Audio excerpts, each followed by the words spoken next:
क्या पूरा विश्व एक बार फिर से किसी एक नई महामारी के चपेट में आ जाएगा?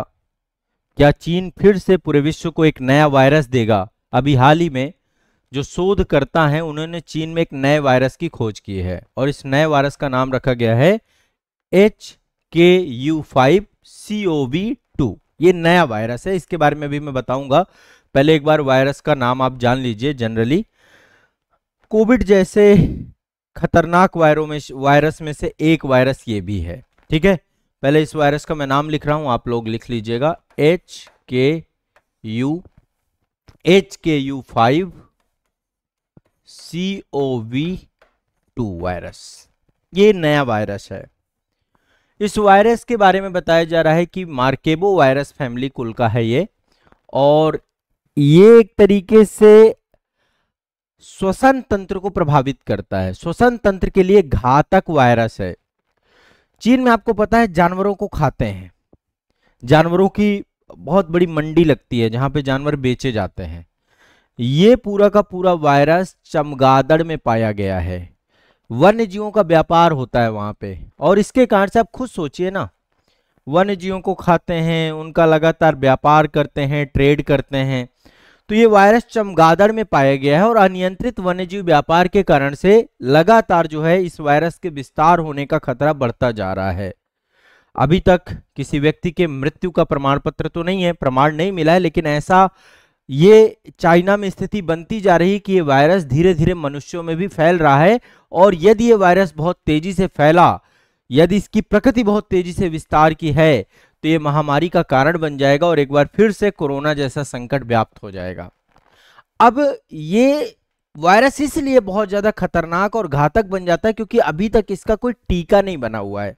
अभी टीका नहीं है, इस वायरस का कोई विशेष टीका उपलब्ध नहीं है। इसके प्रसार से महामारी की संभावना बन जाएगी। निगरानी में कमी है, अभी वैश्विक स्तर पर जो है इतने बड़े स्तर पर इसकी ट्रैकिंग नहीं की जा रही है ना।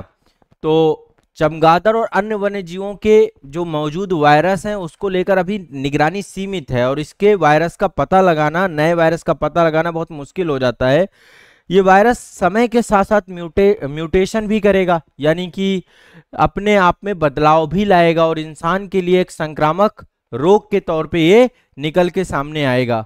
मनुष्यों के बीच में इसका प्रसार होगा, जैसे कोविड-19 का वायु के जरिए आप देख रहे थे प्रसार हो रहा था, कुछ उसी तरीके से ये वायरस भी अपना स्वरूप बड़ा करेगा और महामारी का रूप ये ले सकता है। और आपको पता है फिर वही बात हो जाएगी। अभी देखिए बड़े स्तर पे यात्राएं होती हैं, अंतर्राष्ट्रीय इंटरनेशनल आपकी ट्रेवल्स हैं, है ना, ट्रेड होता है इंटरनेशनल, तो बहुत तेजी से विदेशों में जाने वाले जितने भी हैं सभी का, और जो व्यापार कर रहे हैं इस वायरस के प्रसारित होने से सभी के सभी प्रभावित होंगे। तो ये वायरस इंसानों में प्रसारित होता है, इसके लक्षण कोविड-19 जैसे मिलते जुलते लक्षण हैं। ठीक है, बुखार आता है, ठंड लगती है, सांस लेने में समस्या आती है, निमोनिया आता है, किडनी फेल हो जाती है, और ऐसे मल्टीपल जो है लक्षण हैं, जिन लक्षणों के साथ साथ, और कई लोगों में तो लक्षण ही प्रकट नहीं होते, सीधा उनकी मृत्यु हो जाती है। तो एक नया वायरस आ चुका है, चाइना की धरती सरजमी से आ चुका है। चाइना एक वैश्विक केंद्र बनता जा रहा है महामारियों का, और ये वायरस आने वाले समय में बहुत ही घातक साबित होगा यदि इस पे समय रहते हुए कार्य नहीं किया गया। तो HKU5CoV2 वायरस के बारे में ये जानकारी मैंने आपको दी। अभी हाल फिलहाल में काफी चर्चा में चल रहा है, और चाइना में बहुत जगह संक्रमण इसका फैल चुका है, और चाइना से यदि ये संक्रमण विश्व के अन्य देशों में जाता है तो निश्चित तौर पे, देखो चाइना में क्या है ना, वहां पे कोई भी जानकारी एक तो बाहर नहीं निकलती है ना। चाइना के साथ सबसे बड़ी समस्या है कि वहां पे जो भी जानकारियां हैं सारी की सारी जानकारियां दबा दी जाती हैं, मीडिया कंट्रोल है। वैसे मीडिया कंट्रोल तो हमारे भारत में भी है, सेंसर ज्यादा है भारत में भी, लेकिन फिर भी आप देखेंगे चीजें स्पष्ट तरीके से नहीं निकल पाती हैं। ठीक है, चलिए।